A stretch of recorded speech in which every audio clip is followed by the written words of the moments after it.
Olá, meu nome é Carlos Siqueira, seja muito bem-vindo e bem-vinda a esse humilde canal. Aqui nós falamos de literatura e tentamos falar sempre sobre escritores diferentes, de épocas, estilos, nacionalidades e gêneros diferentes. E hoje, pela primeira vez, eu trago um romance contemporâneo da América Latina, mais especificamente um romance chileno. O autor eu já havia abordado aqui no ano passado, num vídeo que eu fiz sobre Pablo Neruda. Se você não está lembrado ou se você não conhecia o canal, eu trouxe uma vez o poema O Homem Invisível, de Pablo Neruda. Pablo Neruda, você sabe, grande poeta chileno e mundial, prêmio Nobel de Literatura. E esse poema está contido num livro chamado Neruda por Skármeta. Skármeta é Antônio Skármeta, escritor chileno e amigo pessoal de Pablo Neruda, autor do livro que eu trago hoje também. Bem, outra coisa que eu devo dizer é que recentemente, eu aderi a uma corrente, a uma tag de um canal que eu sigo aqui no YouTube, chamado Literapia e uns buquês de etc., de uma psicóloga chamada Laura, que receita livros para os seus pacientes. Recomendo que vocês deem uma passada no canal dela também, que eu gosto bastante.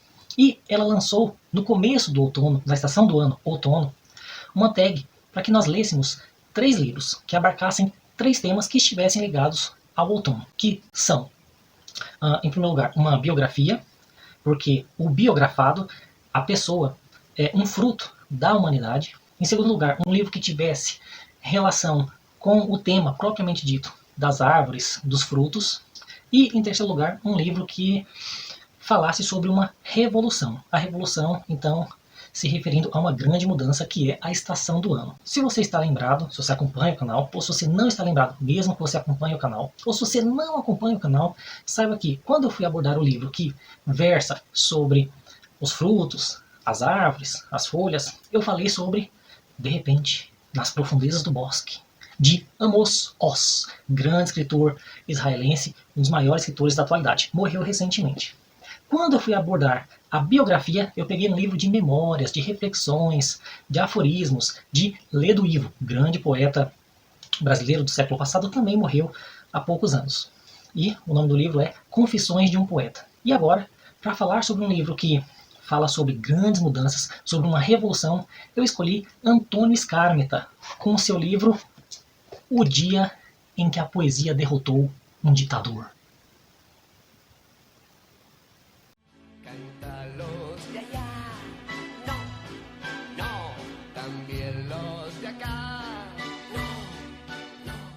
Bem, antes de falar sobre a história do livro, é preciso contextualizar onde ele se passa, qual é o cenário, o que estava acontecendo. E eu vou fazer isso brevemente aqui. O livro se passa no Chile, no finalzinho da ditadura militar de Augusto Pinochet, um dos piores canalhas da humanidade.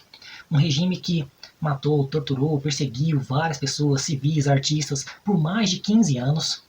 E é nesse cenário que acontece esse livro e outros também do Antônio Skármeta. Porque, diferente daqui do Brasil e de outros lugares também, lá os artistas tentam não esquecer, tentam sempre se lembrar, rememorar, para que nunca aconteça novamente essas atrocidades. Diferente aqui, que algumas pessoas dizem que não teve ditadura, não aconteceu ditadura. Na verdade foi uma revolução, foi uma contra-revolução, foi uma defesa contra a ameaça comunista, que nunca existiu. Lá não, lá o pessoal sabe da sua história, tem consciência e tenta não permitir que a história se repita, como diz o Karl Marx, primeiro como tragédia, depois como farsa. Esse é o contexto em que se passa o dia em que a poesia derrotou um ditador. Bem, agora sim comentemos sobre a história em si. O dia em que a poesia derrotou um ditador. E eu preciso dizer que essa história, na verdade, são duas, que correm paralelamente, personagens se entrelaçando, mas que uma história narrada em primeira pessoa, um personagem fala o que ele vê, o que ele faz, o que ele sente, e a outra é narrada em terceira pessoa. O narrador fala de longe o que é que algum personagem, que eu já vou mencionar, fala, pensa ou sente. Na primeira história, nós temos Nico Santos, o personagem principal, que é um estudante colegial, filho de um professor de filosofia, que esse professor, logo no primeiro parágrafo, é raptado. Eu vou ler a primeira passagem aqui porque o livro já começa assim contundente, embora ele tenha uma leitura muito leve, uma escrita muito leve. Mas esse começo aqui, ele já dá o tom da narrativa. Na quarta-feira, prenderam o professor Santos. Nada incomum nos tempos atuais. Só que o professor Santos é meu pai. Meus amigos. Então você já tem aqui um professor sendo perseguido, sendo preso, e o professor que é pai do personagem principal. E é triste que ele diz aqui, nada incomum nesses tempos em que vivemos. Ou seja, pessoas sendo desaparecidas, sendo presas, é comum, é normal. Que tristeza isso. E todo mundo na sala sabe que o Nico é filho do professor de filosofia e todo mundo fica, que filho é esse que não vai proteger o pai, não vai atrás? Porque o menino fica quieto, como se fosse um covarde. Mas na verdade, o pai dele já tinha se planejado. O pai dele já sabia que em algum momento ele ia ser preso. Ele já tinha traçado vários planos. E é triste isso, né, gente? Você ter planos porque sabe que será preso em breve, sem ter feito nada de errado. Ele fala, olha, se eu for preso, ele já tinha falado, se eu for preso na frente de várias pessoas na escola, não faça nada. Porque esse governo, esses ditadores, esses fascistas, eles são covardes. Aliás, todo autoritário, todo fascista, todo ditador é um covarde. Porque se você não consegue lidar com a diferença do outro, você tem que negar o outro, você tem que matar o outro para que o outro seja como você quer, você é um canalha, você é um covarde, você é um criminoso. E aí, o pai tinha falado, se eu for preso na frente de todo mundo, não faça nada. Eles não vão me matar. Porque eu tenho muitas, você terá muitas testemunhas de que eu não fiz nada de errado, por que eu fui preso? Uma hora eles vão me soltar. Agora, se eu for preso em uma outra situação, você tem que fazer tal coisa. E é triste isso também, né? Você traçar vários planos para o seu próprio desaparecimento. Você sabe que vai ser preso sem ter feito nada de errado. Por quê? Porque o professor era um homem correto, ele era um professor de filosofia, muito ético. Aliás, é preciso dizer que esse nome, Nico, o nome do filho, o nome do aluno, é de Nicômaco. Nicômaco, você sabe, é o nome do filho de Aristóteles, um dos maiores filósofos de todos os tempos e ídolo, de certa forma, do pai do protagonista. Tanto que ele colocou o nome do filho de Nico. Ele falou Nicômaco, aí é ser muito paga-pau. Vou colocar só de Nico. Você, caso não saiba, o Aristóteles tem um livro chamado Ética a Nicômaco, em que ele vai dar uma lição sobre ética para o próprio filho. Muito bem. Então nós temos essa primeira história de um filho que perde o pai na frente dele, na escola, um professor de filosofia que não é uma disciplina à toa, uma disciplina que leva à reflexão, ao pensamento livre, à liberdade, e eles estão vivendo na ditadura em que você não tem liberdade, até porque também militar, ditador, fascista, não gosta de pensamento livre, não gosta de reflexão, não gosta de arte. Por isso proíbe, por isso censura. E também porque é burro, porque não entende. Você lembra daquela história do Raul Seixas, da música Mosca na Sopa? Eu sou a mosca que pousou na sua sopa, né? Ele tá dizendo, pô, eu sou o cara que veio aqui para enfrentar esse sistema, para encher o saco, para criticar. E aí os militares leram a letra e deixou passar. Falou assim, não, essa letra não tem mensagem nenhuma, não. O cara é louco, tá falando nada com nada. Eu sou mosca. O cara é louco. É burrice. Tudo bem, então esse é o começo do livro. Um aluno, um filho que perde seu pai, que perde seu professor. E isso revela a face social, né? Você tem pessoas desaparecendo. Então, na verdade, nós temos aqui o reflexo individual sobre o social. Mas o personagem principal, ele namora uma menina chamada Patrícia Bettini. E aqui nós temos um outro conflito, porque ele quer avançar na relação com ela, ele quer perder a virgindade com ela, mas ela quer adiar. Então aqui você tem um outro conflito do personagem. Um é social, dele com o pai que representa várias pessoas que estão sumindo, e o outro é um conflito pessoal, subjetivo dele com o outro. Na verdade, intersubjetivo, porque é a relação da subjetividade dele com a subjetividade da menina. Agora, essa Patrícia Bettini é filha de um homem chamado Adrian Bettini. E esse Adrian Bettini é o protagonista da outra história, da paralela, que eu havia dito. Esse Adrian, ele é um publicitário muito conhecido no Chile, considerado por muitos como o maior publicitário do país, mas que está desempregado, porque desde que Salvador Allende, que foi o presidente anterior ao golpe de Pinochet, desde que o Salvador Allende foi morto, o Adrian Bettini não consegue mais emprego, porque o Pinochet, sabendo da fama do Bettini, que era contra os militares, que era contra a ditadura, sempre foi, ele fez uma lista de pessoas que não deveriam arranjar emprego, não deveriam ser contratados. E o Bettini estava no topo da lista. Muito bem, então nós temos essa filha desse publicitário que não tem emprego, e aqui começa a segunda história, a paralela, que para mim é mais interessante e é a principal do livro, na verdade. Porque logo no começo do livro nós descobrimos que o Pinochet ele teve uma ideia. Bom, ele já está mandando no país há 15 anos, o Chile está sendo muito mal visto pelo mundo, por todos os países que sabem das atrocidades que estão acontecendo ali, mas o governo se finge de democrático. E, para mostrar a democracia que existe no Chile, Pinochet dá a chance, dá a oportunidade de existir um plebiscito em que o povo vai votar. Vocês querem que exista uma nova eleição? Sim ou não? Vocês querem que Pinochet continue no poder? Sim ou não? Então nós temos aqui o plebiscito do sim ou não, que dá todo o tom da história. Porque se você vota sim, você está votando a favor do Pinochet. Sim que ele continue ao poder.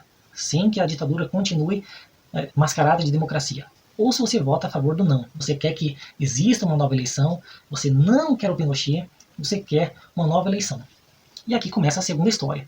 Porque nós descobrimos, não através das pessoas, não através de um amigo do Adrian Bettini, que vai existir esse plebiscito. Nós descobrimos através de um ministro do Pinochet que foi atrás do Bettini para contar a história. Então, Pinochet vai dar uma chance das pessoas votarem, se elas querem que tenha votação ou não, se ele continue no poder ou não. E a gente vai, como a gente é democrático, a gente vai até mesmo dar 15 minutos de propaganda para vocês da oposição fazerem a propaganda de vocês a favor do não ao Pinochet. Só que é o seguinte, Pinochet pediu para eu vir aqui contratar você, perguntar se você quer trabalhar pra gente a favor do sim, a favor de Pinochet. E aí, sim ou não? Até ler aqui um diálogo que existe entre esse ministro, entre esse militar e o Adrian Bettini, porque o militar foi até a casa dele, convidá-lo. Você não gostaria de trabalhar para nós do governo? Isso é de um cinismo tão grande que, bem, eu vou ler, vocês vão entender. O camarada chega lá na casa do Adrian e fala, vai haver um plebiscito, porque o Pinochet é muito bondoso, muito democrático, e a gente quer que você trabalhe para nós, a favor do governo, a favor do Pinochet. E é claro que o Adrian Bettini não aceita, ele é contra, mas veja bem, ele está desempregado, faz 15 anos que ele não consegue um emprego de verdade, fixo, ele só trabalha com bicos, sob pseudônimos, para fazer jingle de propaganda, de marca, de loja. E aí existe esse diálogo aqui. E então?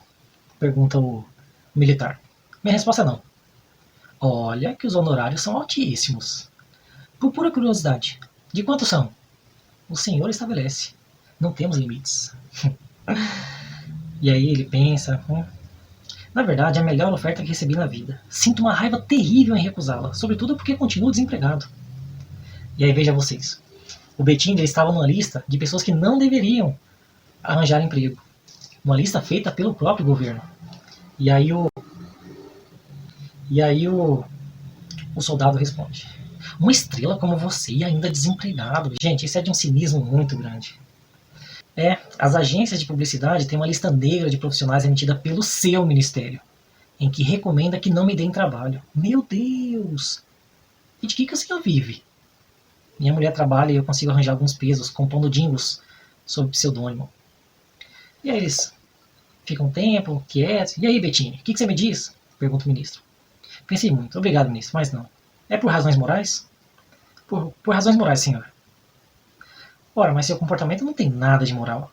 Não é ético recusar uma oferta por discordâncias políticas? Imagine, um médico se recusar a atender um doente porque ele é seu inimigo político? Diria que a conduta dele é ética? Se o doente fosse Pinochet, francamente, sim, senhor. Meus amigos, vocês percebem aqui como que os diálogos do Skármeta também são verossímeis, são rápidos, práticos e ao mesmo tempo também contundentes. E algumas passagens aqui poéticos também. Mas é claro que o Bettini tem medo. Imaginem vocês receberem um soldado de alta patente dos seus adversários, dos seus inimigos, pessoas que matam, torturam, você receber na sua casa. E essa pessoa fazer uma oferta para você trabalhar para eles. E você se recusar. Mas ele recusa, porque o Bettini é uma pessoa ética, uma pessoa moral. E ele já foi torturado antes, ele teve a clavícula quebrada pelos militares, e ele recusa. E aí o soldado sai da casa dele e fala assim, olha, eu só peço uma coisa para você então. Se você quer me dar uma alegria, já que você não quis trabalhar a favor do governo, então pelo menos não aceite trabalhar contra. Porque vai existir a propaganda do não ao Pinochet, do não ao governo. Se você quer me dar uma alegria, não trabalhe a favor deles. Meus amigos, famosa ameaça. E acontece isso mesmo. Quando é divulgado na mídia que o Pinochet vai dar a oportunidade de existir um plebiscito em que as pessoas votem contra ele, as pessoas que são opositoras do seu regime vão atrás do Bettini para que ele trabalhe, porque ele é genial, para que ele faça a propaganda do não. E ele fica receoso de aceitar esse trabalho ou não, até porque ninguém quer pagar para ele. Mas mesmo assim ele aceita, muito desesperançoso, porque ele pensa que as pessoas não têm chance nenhuma de ganhar. Primeiro porque, como havia dito, nenhum ditador lança mão de um plebiscito se ele não acha que vai ganhá-lo. Segundo, porque ele acha que as forças militares já minaram por 15 anos as esperanças do povo, de maneira que as pessoas têm medo de votar contra os seus opressores, de votar contra quem elas sabem que já mataram, torturaram, podem sumir e podem se recusar a aceitar os resultados. Porque havia fraudes, compra de votos. Então ele está muito desesperançoso, sem contar que ele sabe. Sempre existiu muita gente, na verdade a maioria das pessoas, contra o governo, contra os militares, contra a ditadura. Essas pessoas são a maioria. Quem está mandando, quem é a favor, é uma minoria. Mas elas detêm os meios de comunicação. Assim como os capitalistas detêm os meios de produção. Então ele está muito desesperançoso e mais. Você tem um governo que vai fazer a propaganda do sim, uma palavra positiva, afirmativa, e você tem uma porrada de gente, 16 partidos, representando o não. E ele, que vai ter que montar tudo, ele pensa, que símbolo eu vou usar que represente 16 partidos diferentes, que formem uma unidade. Porque contra o governo, você tem gente que vai desde o centro-direita até a extrema-esquerda. E aí ele fica até pensando, né? Ah, e se eu colocar um símbolo, uma mão branca com uma mão preta? Ah, mas o Chile é um dos países que tem menos negros. Ah, mas se eu usar então só uma mão, escrito não. Ah, mas a mão só tem 5 dedos e nós temos 16 partidos. Ah, mas se eu usar então um punho fechado? Bom, o punho fechado indica luta, mas ele desagrada os democratas cristãos e o centro-direita. Quem gosta é socialista, é comunista, é anarquista. Então ele fica ali numa jogada, muito desesperançoso, ele não tem ideia nenhuma, e o pior, ele fala, como é que eu vou transformar uma palavra negativa, o não, numa coisa positiva? E ele fica nesse impasse. E é até curioso que ele chega na filha dele, a filha dele está dormindo, e fala, Patrícia, acorda. Deixa eu fazer uma pergunta para você, estou muito preocupado. Você vai votar a favor do não? E ela fala, não. Como assim? Você vai votar a favor do Pinochet? Não, pai. Eu não vou votar. Eu não tô nem aí para isso. Eu vou terminar o meu ensino médio, vou fazer faculdade, vou para fora do país. Não quero saber dessa porcaria de país, não. Fica lambendo bota de militar quem quiser. Eu vou embora. É muito triste isso, muito contundente para ele. E ele que é uma pessoa de mais idade, é claro, uma pessoa mais velha. Mas o que a gente tem aqui? Nós temos um choque de gerações. Nós temos valores diferentes entre o jovem e a pessoa mais velha. Porque ele, uma pessoa mais velha, valoriza muito o seu país.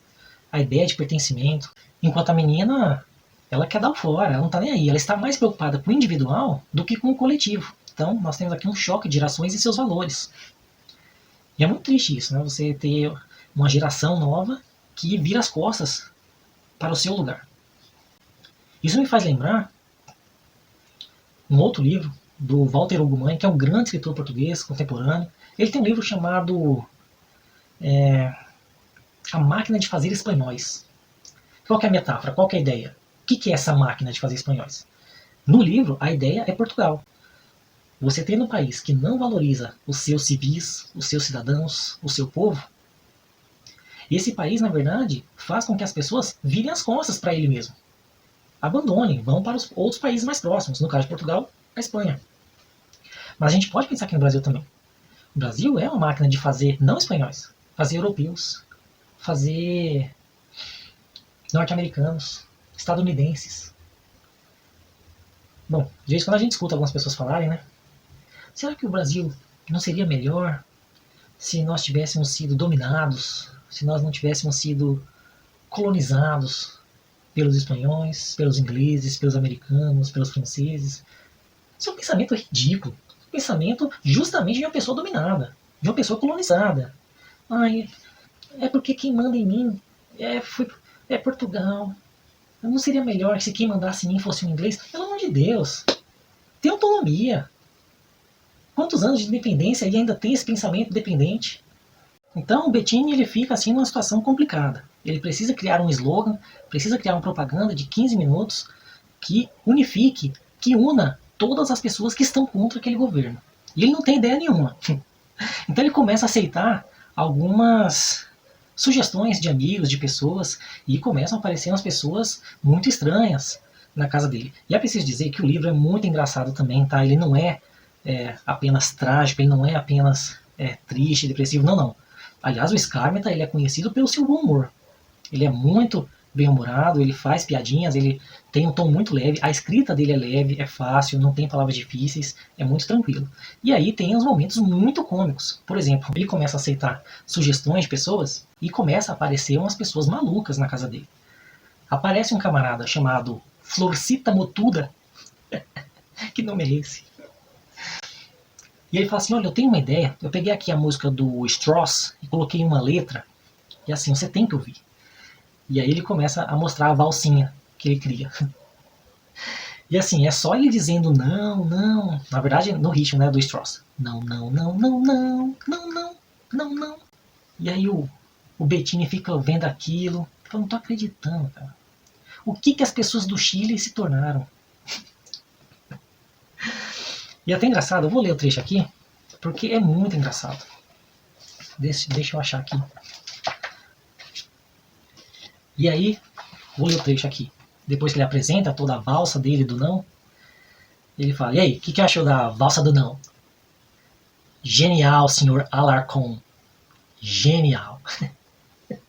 Alarcon é o nome verdadeiro, né? Mas o apelido é Florcita Motuda. Que nome é esse? Obrigado, mas eu só me atribuo metade da obra. A outra metade se deve ao talento do Strauss. Alarcon e Strauss. Não, uma dupla vitoriosa. O senhor Strauss se entendem à perfeição. É claro que o Bettini tá sendo irônico aqui, né? Mas o cara tá acreditando. O cara acha que é gênio. Como gêmeos. Como unha e carne. Como cu e cueca. Exatamente. Então você vê aqui que o livro também é muito engraçado. Esse aqui é só um dos malucos que aparece. Porque aparece um outro camarada e fala assim, eu tenho uma ideia para fazer uma propaganda. Qual que é? Pergunta pra mim, o que eu diria a um ditador? O que você diria a um ditador? E o cara não diz nada. O cara mostra a língua tem um arco-íris. A língua tem um arco-íris e um não. E aí o Bettini fica olhando. E ele fala, se você quiser eu te dou uma ideia. Quando eu mostrar a língua, aí você coloca um som de um leão atrás. Aí depois aparece um outro maluco, vestido de bombeiro, cumprimenta como bombeiro, e fala, os bombeiros estão com não, hein? Ah, é? E que ideia que você tem pra gente fazer uma propaganda? Aí o bombeiro vai, tira um copo de água das costas e fica fazendo não, não, um barulho de sirene, não, não, não. No final ri e bebe a água. E aí o Bettini fica olhando. Gente, o que aconteceu com o Chile? Ficou todo mundo maluco, ficou todo mundo anestesiado com esses 15 anos de Pinochet. Que ideias são essas? Que pessoas são essas? E aqui você tem de novo o choque de gerações, porque ele é uma pessoa mais velha, leva muito a sério essa questão e fala se as pessoas não estão levando o plebiscito a sério. Não é possível. Mas na verdade o que é? É uma nova geração que tem ideias diferentes, estéticas diferentes, mas que estão levando a sério sim, só que da maneira deles. E ele, uma pessoa que não se atualizou, não consegue compreender esse movimento. E ele fica desacreditado, fica desesperançoso, fala as pessoas enlouqueceram. Onde é que está a realidade? Porque esse livro ele tem muitas referências à música, à arte. Ele cita aqui o Shakespeare, fala, onde é que está a ficção aqui? É em Shakespeare ou é nessas pessoas? Pelo amor de Deus. Bom, e aí eu não vou dizer como é que se desenrola essa questão, mas o próprio título, né? O dia em que a poesia derrotou um ditador, já dá o spoiler. Eles derrotaram o ditador. Agora eu não vou dizer como, nem de que forma. Bem, então essas são as duas histórias que correm paralelamente. Você tem, de um lado, a disputa entre o sim e o não, sendo o sim a favor de Pinochet e o não contra Pinochet.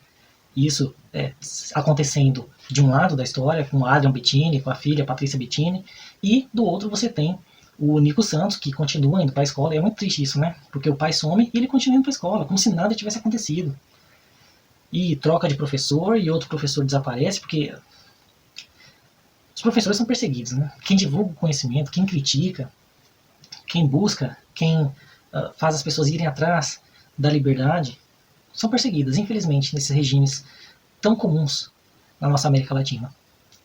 E então acontece mais de uma perseguição, acontece mais de um desaparecimento, mais de um professor some.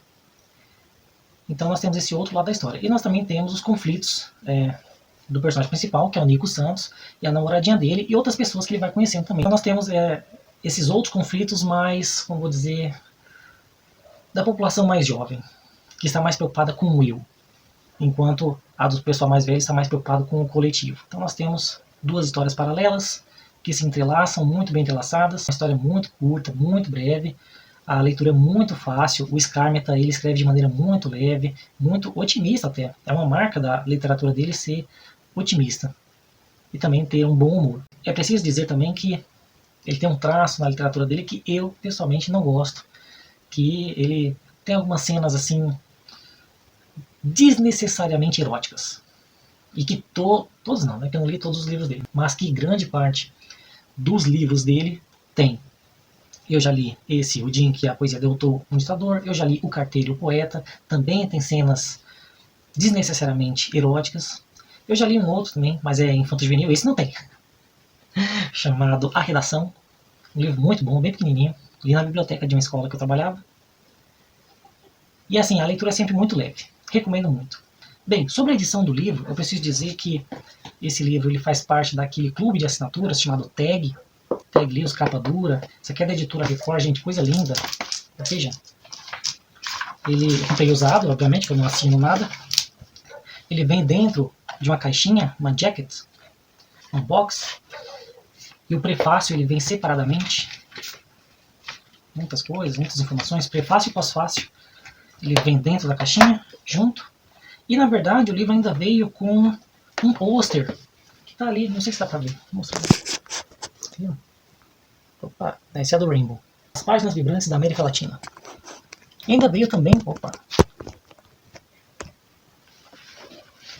E ainda veio também com um imã de geladeira falando a mesma coisa. As páginas vibrantes da América Latina. Comprei usado porque eu não sou assinante de nenhum clube. Mas esse livro ele também é publicado pela editora Record Comum. Mas você veja qual é a melhor edição. Eu achei essa aqui, estava até mais barata do que a edição comum. Comprei usado. E recomendo muito. Edição muito boa, capa dura, diagramação muito boa.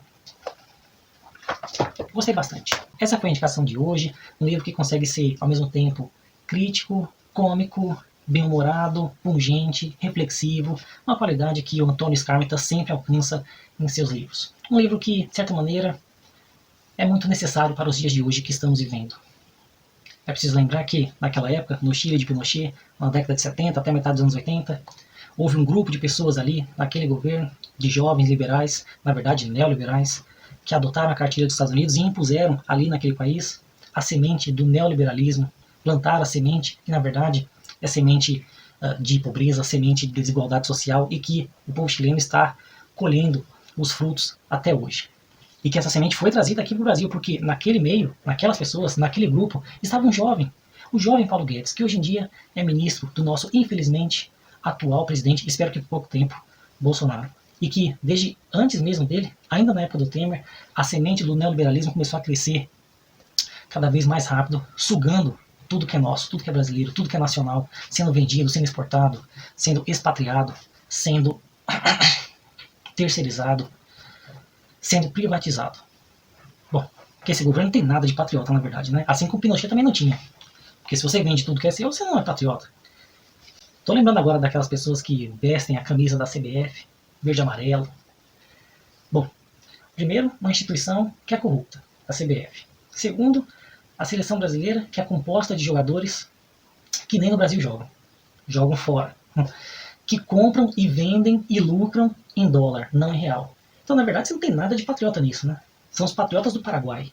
Os patriotas da China. Da China não, porque a China é comunista. Que é outra burrice também, né? Mas não vou entrar nessa questão. Bem, é isso. Espero que Aqui no Brasil, nós também derrotemos não um ditador propriamente dito, mas um apoiador de ditador, um projeto de ditador, e que nós o derrotemos não apenas com poesia, não apenas com literatura, não apenas com palavras. Esse foi o vídeo de hoje, espero que tenham gostado. É isso, se você gostou do vídeo, curta, comente, compartilhe, se inscreva no canal se não for inscrito ainda, ative o sininho para não perder próximas notificações, envie para outras pessoas. Muito obrigado e até a próxima. O que o Engenheiros do Havaí tem a ver com esse livro, com essa história?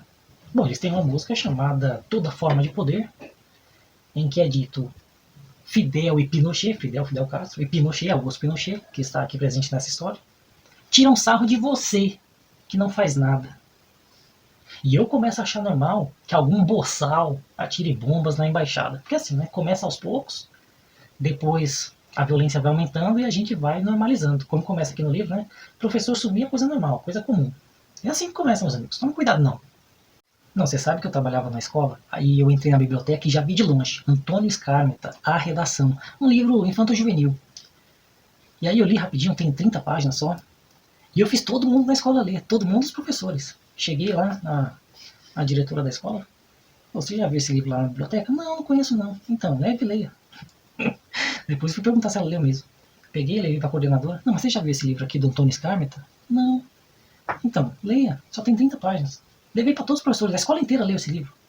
Aí depois eu falei, né? Antônio Skármeta, amigo do Pablo Neruda. Pablo Neruda, eu tenho um vídeo sobre ele, hein? Aproveita e assista meu canal.